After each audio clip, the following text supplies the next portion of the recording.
Сите скапоцени артефакти и уметнички дела се спасени во една од главните обележја на Париз, катедралата Нотр-Дам, каде вчера во голем пожар падна покривот на главната купола и во опасност доведе речиси 9-вековна историја. Свештеникот Николас де Лесал на Твитер објави дека богатството на катедралата е недопрено. Добра вест, сите уметнички дела се спасени, богатството на катедралата е недопрено, круната од трње светите реликвии.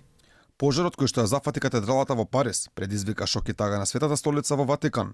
Ние ја изразуваме својата близко со француските католици и граѓаните на Париз и се молиме за пожарникарите и за сите што прават се што е можно во справувањето со оваа драматична ситуација. Пожарот во Нотр-Дам е изгаснат, но што понатаму со ова, едно од најголемите светски историски обележја. Францускиот претседател Емануел Макрон изјави дека најлошото е спречено и дека се спасени фасадата и двете главни кули на Богородичната црква.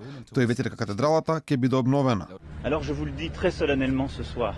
Она што се случи вечерва во Париз во катедралата е ужасен настан. Нотр-Дам е нашата историја, нашата литература, дел од нашата психологија, место на сите наши големи настани, нашите епидемии, нашите војни или слободи, епицентарот на нашите животи. Затоа вечерва ветувам дека ќе обновиме заедно.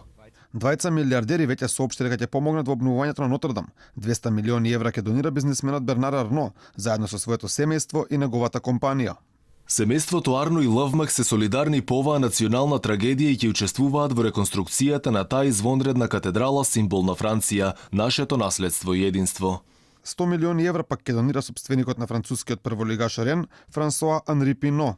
Јас и татко ми одлучивме да одделиме 100 милиони евра од нашата компанија и да ги донираме за целосна реконструкција на катедралата. Таа е важен дел од историјата на Франција. Сакаме што е можно побрзо да биде обновена и повторно сите да се гордееме. Голема тага и неверување владејка и жителите на француската метропола, кои жалат поради овој трагичен настан. Јас живеам тука, поминувам секој ден тука и сега сум шокиран и не можам да поверувам што гледам. Немам зборови. Таа е еден од најпознатите монументи на Париз заедно со Ефеловата кула. Нотр-Дам е свето место и нема многу места што се толку убави и толку големи во Париз. Тажно е да се помисли дека оваа место нема да биде како што беше.